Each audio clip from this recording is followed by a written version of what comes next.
السلام علیکم ورحمۃ اللہ۔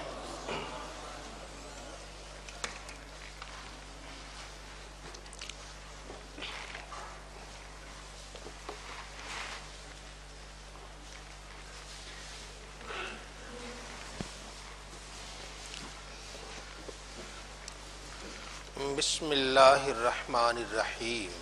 بسم اللہ الرحمن الرحیم۔ جلد بازی شیطان کی طرف سے ہے۔ عن انس ابن مالک رضی اللہ عنہ عن النبی صلی اللہ علیہ وآلہ وسلم قال التعنی من اللہ والاجلہ من الشیطان وما احد اکثر معاذیر من اللہ وما شیء احب الی اللہ من الحمد۔ حضرت انس بن مالک رضی اللہ عنہ سے روایت ہے کہ حضور نبی کریم صلی اللہ علیہ وآلہ وسلم نے ارشاد فرمایا، حلم و وقار اللہ تعالیٰ کی طرف سے ہے اور جلد بازی شیطان کی طرف سے ہے، اور اللہ تعالیٰ سے بڑھ کر معذرت قبول کرنے والا بردبار کوئی نہیں، اور اللہ تعالیٰ کو اس کی حمد سے زیادہ کوئی چیز محبوب نہیں۔ نبی عربی صلی اللہ علیہ وآلہ وسلم نے ارشاد فرمایا، بردباری اور وقار اللہ کی طرف سے ہے اور جلد بازی شیطان کی طرف سے۔ کوئی کام بھی کرنا چاہیے اس میں جلد بازی نہیں کرنی چاہیے، بلکہ اس میں سوچ سمجھ کر ہر کام غور و فکر کے ساتھ کرنا چاہیے۔ اللہ تعالی ہم سب کو اس کی توفیق عطا فرمائے، اور اللہ تعالی سے بڑھ کر معذرت قبول کرنے والا بردبار کوئی نہیں، اور اللہ تعالیٰ سے بڑھ کر معذرت قبول کرنے والا کوئی نہیں ہے۔ جو مرضی کرتے جاؤ، آخر میں اللہ سے دعا مانگ دو، یا اللہ معاف کر دے، رب معاف فرما دیتا ہے۔ نبی عربی صلی اللہ علیہ وآلہ وسلم کا یہ ارشاد گرامی کہ اللہ رب العزت اپنا دست کرم پھیلاتا ہے تاکہ دن کے گناہگار اس سے توبہ کریں تو اس کی توبہ کو قبول فرما لے، اور رات کے گناہگار اگر توبہ کریں تو اللہ تعالیٰ ان کی توبہ کو بھی قبول فرما لے۔ یہاں تک ارشاد فرمائے گا، بندے اگر تو اتنے گناہ کر لے کہ وہ گناہ زمین پہ رکھ دیے جائیں تو آسمان کو وہ گناہ چھو جائیں، تو ایک مرتبہ بھی خلوص دل سے اللہ کی بارگاہ میں گناہوں کی معافی مانگے گا تو رب زندگی کے سارے گناہ معاف فرما دے گا۔ تو یہ اللہ تعالیٰ ہے، معاف فرمانے والا ہے، اور اللہ تعالیٰ کو اس کی حمد سے زیادہ کوئی چیز محبوب نہیں۔ اللہ کو سب سے زیادہ پسند اس کی تعریف ہے، اس کی حمد کرتے رہنا چاہیے، الحمدللہ کہتے رہنا چاہیے، ہر حال میں اس کا شکر کرنا چاہیے اور اس کی حمد و ثنا کرنی چاہیے، اللہ رب العزت کی تعریف کرنی۔ رب تعالیٰ کی تعریف، انسان جس خلوص کے ساتھ، جس محبت کے ساتھ اللہ کی تعریف کرے گا، اللہ تعالیٰ اتنے ہی اس کے لیے اپنی رحمت کے دروازے کھول دے گا۔ اللہ تعالیٰ کی حمد کرنی ہے، یا اللہ تیرے لائق، تیرے علاوہ بندگی کے کوئی لائق نہیں، تو ہی ہمارا خالق، تو ہمارا رازق، تو ہمارا پیدا کرنے والا۔ تو بندہ اس شان سے جب اللہ رب العزت کی حمد کرتا ہے، تعریف کرتا ہے، تو رب تعالیٰ کو یہ بڑی پسند ہے۔ نبی کریم صلی اللہ علیہ وآلہ وسلم نے ارشاد فرمایا، قیامت کا دن ہوگا، لوگ مارے مارے پھریں گے، ایک نبی صلی اللہ علیہ وسلم سے دوسرے نبی تک آئیں گے، پھر آخر میں وہ میرے پاس آئیں گے، کہیں گے یا رسول اللہ صلی اللہ علیہ وسلم، اللہ رب العزت آج جلال میں ہے، ہمارے لیے سفارش کر دیجئے، شفاعت کر دیجئے۔ تو میں کہوں گا آنا لہا آنا لہا، یہ کام تو میرا ہے، یہ کام تو میرا ہے، ہاں میں ہی کرتا ہوں۔ پھر آپ فرماتے میں مقام محمود پہ چلا جاؤں گا، اس مقام کا نام بھی مقام محمود ہے، جہاں حمد کی جاتی ہے، اللہ کی تعریف کی جاتی ہے۔ فرمایا میں سر سجدے میں رکھ کر اللہ کی تعریف کروں گا۔ کون سی تعریف؟ جو اللہ میرے دل میں ڈالے گا، اس سے پہلے اس نے نہیں ڈالی ہوگی۔ کوئی ایسی اعلیٰ تعریف جو ہماری ان تعریفوں سے بھی افضل اعلیٰ. سبحان اللہ. وہ کیسی تعریف ہوگی؟ اللہ رب العزت کی نبی کریم صلی اللہ علیہ وسلم حمد کریں گے، تعریف کریں گے، ثنا بیان کریں گے. جو اسے زیبا ہے وہی دل میں ڈالے گا. میرے حبیب ان کلمات سے تعریف کیجئے. اللہ کے نبی صلی اللہ علیہ وسلم تعریف کریں گے.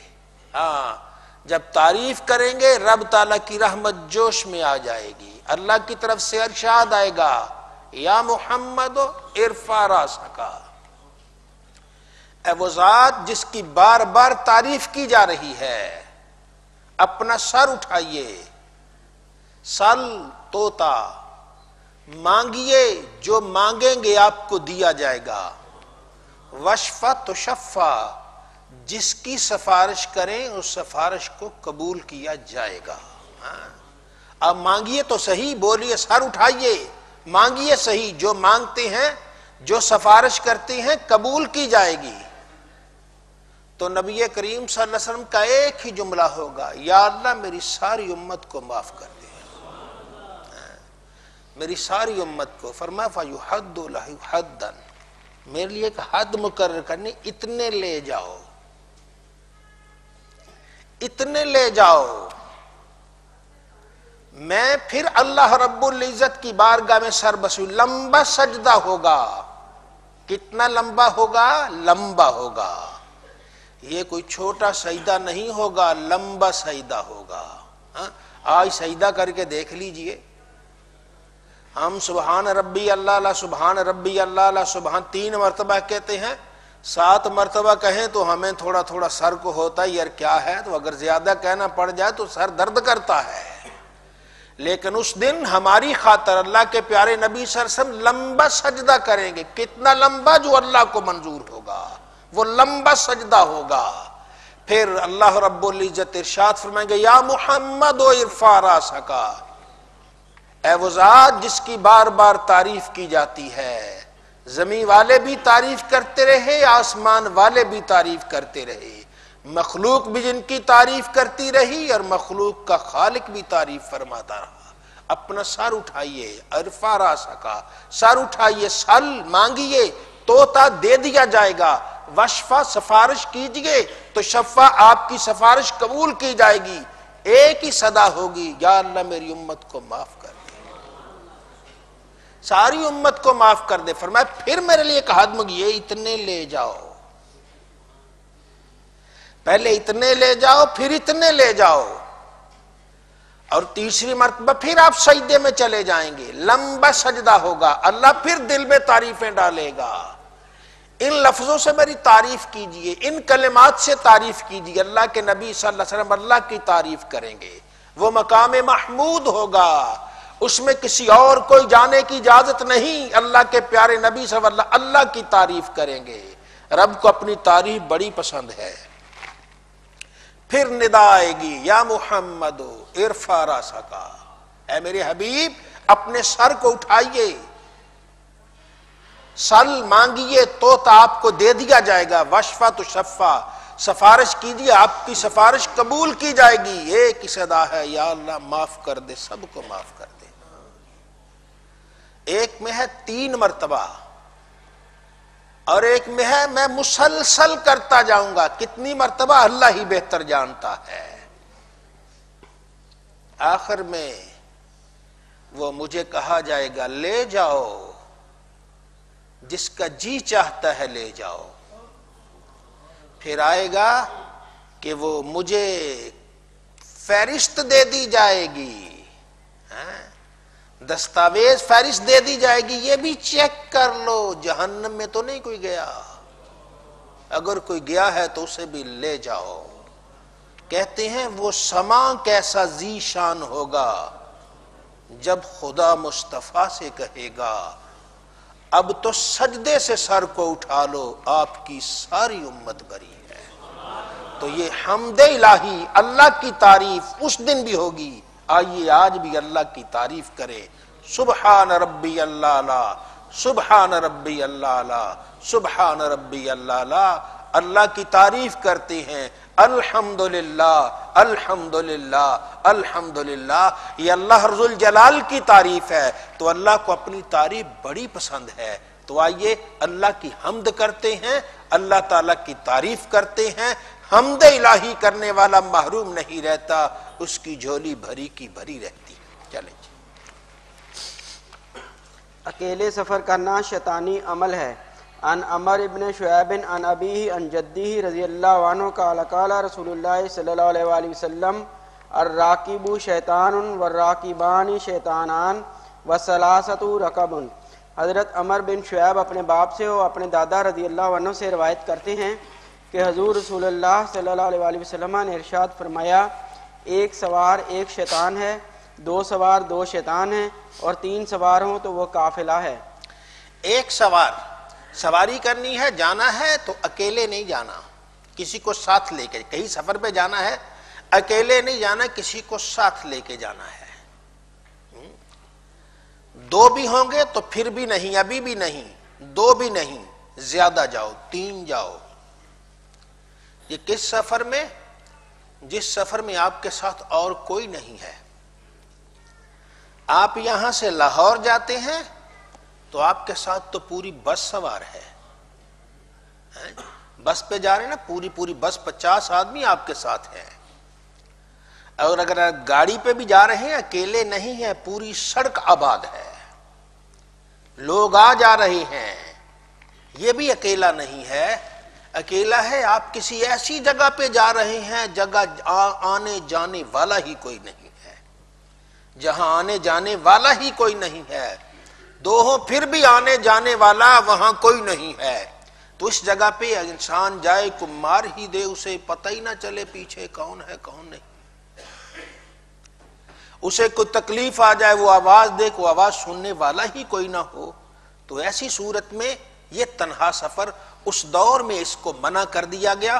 اب بھی کوئی ایسا ہوگا اکیلے ہی کہیں جانا چاہتا ہے، جنگل کے اندر نکل جاتا ہے، کسی پگڈنڈی پہ نکل جاتا ہے، تنہا نکل جاتا ہے، نہ انسان نہ انسانی ذات کوئی ہے، تو وہاں اکیلے جانے کو درندہ ہی پڑ جائے کیا کرے گا؟ کوئی مصیبت آ جائے، آفت آ جائے کیا کرے گا؟ تو اس لیے اللہ کے پیارے نبی صلی اللہ علیہ وسلم نے جہاں ہمارے ایمان کو محفوظ کیا ہے وہاں ہماری زندگی کو بھی محفوظ کیا ہے، ہماری جان کو بھی محفوظ بنایا ہے۔ تو اللہ تعالی ہم سب کو اس پر عمل کی توفیق عطا فرمائے۔ جی۔ کسی وادی میں بالکل الگ تھلگ ہو کر اترنا شیطانی عمل ہے۔ عن ابی ثعلبۃ الخشنی رضی اللہ عنہ قال کان الناس اذا نزلوا منزلا تفرقوا في الشعاب والاودیۃ فقال صلی اللہ علیہ وآلہ وسلم ان تفریقکم فی هذه الشعاب والاودیۃ انما ذلک من الشیطان فلم ينزلوا بعد ذلك منزلا الا انضم بعضهم الى بعض۔ حضرت ابو ثعلبہ خشنی رضی اللہ عنہ نے فرمایا، لوگ جب کسی منزل پر اترتے تو گھاٹیوں اور وادیوں میں بکھر جاتے، تو حضور صلی اللہ علیہ وآلہ وسلم نے ارشاد فرمایا، بے شک تمہارا بکھر جانا ان گھاٹیوں اور وادیوں میں سے یہ شیطانی عمل ہے۔ اس کے بعد جب کسی منزل میں اترتے تو ایک دوسرے کے قریب مل کر رہتے۔ آپ کسی جگہ جا رہے ہیں، کسی جگہ تنہائی میں آپ آ گئے، رات کا وقت آ گیا، تو کہیں کوئی ادھر جا رہا ہے کوئی ادھر جا رہا ہے، جنگل میں کوئی ادھر جا رہا ہے کوئی ادھر جا رہا ہے، تنہا سونا اس کی اجازت نہیں دیتا اسلام۔ نبی کریم صلی اللہ علیہ وسلم اس کی اجازت، کسی کوئی درندہ ہی مار جائے اکیلا ہی ہو، وہ کیا کرے گا؟ دوسرے کو آواز ہی نہیں آ رہی بھائی، کسی کو سانپ ہی کو ڈس گیا وہیں اکیلے، اور دوسرے کو پتہ ہی نہیں چلا، کسی کو دو تین تک وہاں اس کی لاش پڑی رہی، تو یہ ایسی اس کی اجازت ہے۔ ایک بس قریب رہو، جب قریب رہو گے تو پھر شیطان کا حملہ کم ہوگا۔ انسان کہیں اکیلا جاتا ہے، شیطان اس پر حملہ کرتا ہے، اور اگر ایک کے ساتھ دو تین ہو جائیں گے تو پھر شیطان حملہ نہیں کر سکتا۔ تو شیطان کے حملے سے بچاؤ کے لیے ہمیں جہاں کہیں رہنا ہے ساتھ ساتھ مل کے رہنا ہے، یہ بھی ہماری تعلیم ہے، اسلام کی تعلیم ہے۔ اتنا دور ہو کہ کسی کو آواز نے آواز تک ہی نہ آئے، کسی کو پکار تک ہی نہ آئے، تو یہ کیسی چیز ہے؟ وہاں کوئی انسان اکیلا ہے، کوئی چھوٹا موذی ٹانگی ڈس گیا اور اسے پیاس لگ گئی، پانی پلانے والا ہی کوئی نہیں ہے، تو تو ایسی صورت میں ہمیں ہمارا دین اجازت نہیں دیتا. جب کہیں رات ٹھہرنا ہے تو مل کے قریب قریب رات ٹھہریے. جب قریب قریب رات ٹھہریں گے اللہ تعالیٰ جہاں ہماری جان بچاتا ہے وہاں ہمارا دین و ایمان بھی بچائے گا. اللہ تعالیٰ ہم سب کو ایک دوسرے کے ساتھ مل کر شریعت مطہرہ کے مطابق زندگی گزارنے کی توفیق عطا فرمائے. عن عمر رضی اللہ عنہ قال قال رسول اللہ صلی اللہ علیہ وآلہ وسلم ان الشیطان مع الواحد وهو من الاثنین ابعد. سیدنا عمر امیر المومنین رضی اللہ عنہ سے روایت ہے کہ حضور سیدنا نبی کریم صلی اللہ علیہ وآلہ وسلم نے ارشاد فرمایا بے شک شیطان تنہا آدمی کے ساتھ ہے اور وہ دو آدمیوں سے نسبتاً دور ہوتا ہے. ہاں تنہا آدمی ہو اس کے ساتھ شیطان ہوتا ہے. جب دو آدمی ہو جائے تو شیطان اس سے نسبتاً دور ہو جاتا ہے. شیطان اکیلا آدمی ہو تو کیا ہوگا؟ اکیلا ہی بیٹھا ہے. شیطان اس کے ساتھ جو چاہے کرے، اس کے دماغ کو اس کی سوچ کو بدلتا رہے. جب دوسرا آدمی کوئی ہوگا انسان کچھ نہ کچھ خیال رکھتا ہے. دو بھائی ہی جا رہے ہیں ایک دوسرے کا شرم و حیا کریں گے، خیال کریں گے. اکیلا ہوگا تو پتہ نہیں کیا کرے گا. تین ہوں گے تو سبحان اللہ پھر اور بات ہے. تو اللہ تعالیٰ یہ ایمان والوں کے ایمان کو محفوظ رکھتا ہے. تو آئیے اہل ایمان جہاں کہیں سفر پہ جائیں اکیلے نہیں، ایک دوسرے کے ساتھ مل کر سفر کرتے ہیں اور کوشش کریں ساتھ جانے والا کوئی نیک ہو، ساتھ جانے والا کوئی نیک ہو. کہ اگر اکیلا انسان کسی بدی کا ارادہ کرنا بھی چاہے تو نیک اسے پٹڑی سے اترنے نہ دے، اسے پھر سیدھے رستے پہ چلا دے. دو آدمی ہوں اور ایک ہر وقت اللہ اللہ کرتا رہے اور دوسرا کوئی بدی بھی کرنا چاہے تو اللہ اللہ کرنے والے کو دیکھ کے شرمسار ہوگا، کچھ نہ کچھ تو اسے شرم آئے گی. تو آئیے یہ ایک دوسرے کا خیال رکھتے ہیں.